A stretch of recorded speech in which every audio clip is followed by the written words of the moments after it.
Professeur Agbourou, nous sommes en 1963. Le président Sylvanus Olympio décide de rompre les accords monétaires avec la France et frapper une monnaie nationale. Il sera assassiné 3 jours plus tard. Thomas Sankara voulait ce qu'il appelle pour son pays une autonomie économique. Il sera assassiné lui aussi. Laurent Gbagbo ne cachait pas sa frustration par rapport au franc CFA. La suite, on la connaît, il sera cueilli à froid dans son bunker présidentiel par l'armée française. C'est quoi? Qu'est-ce qui se passe derrière? Qui se dresse contre le franc CFA trouvera malheur en chemin? Bien, c'est ça la souveraineté. Ça veut dire, fondamentalement, la France n'a jamais donné l'indépendance, n'a jamais donné une véritable souveraineté aux pays africains. C'est ça. Parce que l'indépendance politique ne peut être affermie que par l'indépendance économique. Or, au cœur de l'économie se trouve la souveraineté monétaire.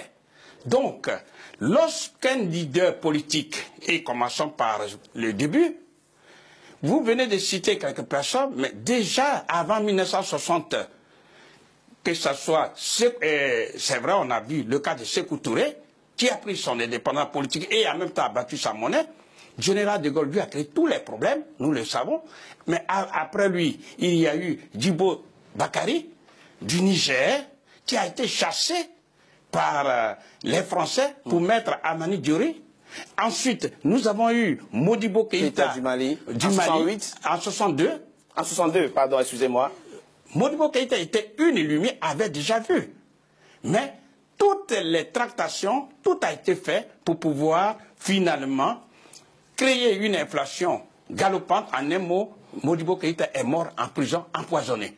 Ensuite, il y a eu, comme vous le dites, en 1963, Sylvanus Olympio, qui justement devait mettre sur la place publique sa monnaie, mais le 13 janvier 1963, il a été assassiné froidement.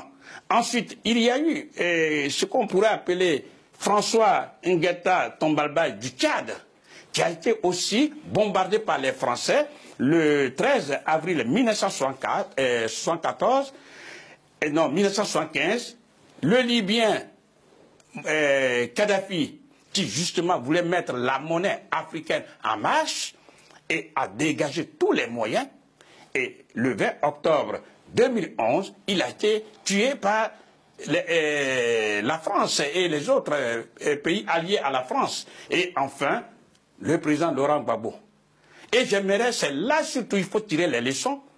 Lorsque la France a compris que le président Gbagbo n'avait plus d'autre choix que de battre sa monnaie, eh bien, la France a donné l'ordre et toutes les banques en Côte d'Ivoire ont été fermées immédiatement, sans sommation. Et les réserves de votre pays, la Côte d'Ivoire, ont été bloquées. Non seulement ça, mais ce que je voudrais qu'on comprenne, parce que beaucoup n'ont pas encore compris, hélas.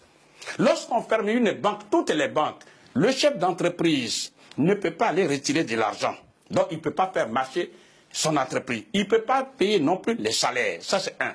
Lorsqu'on ferme toutes les banques, le ménage ne peut pas aller retirer de l'argent. Donc, on ne peut pas nourrir la famille. On ne peut même pas se soigner.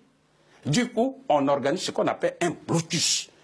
Un chaos économique pour obliger la population à se retourner contre le président Laurent Gbagbo dans ce cas d'espèce. Ça veut dire c'est une arme puissante que détient la France pour pouvoir maintenir en esclavage moderne déguisé tous ces 15 pays d'Afrique qui utilisent sa propre monnaie. Il faut que les Africains sachent ça.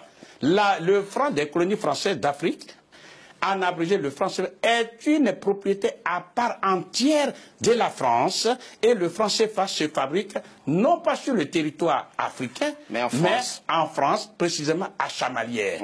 À partir de là, elle met au pas les dirigeants africains. C'est ça que les Africains doivent comprendre. Ça veut dire qu'il n'y a pas d'autre solution. Si ces pays veulent se développer, il n'y a pas d'autre solution que de rompre de façon unilatérale avec le franc des colonies françaises d'Afrique.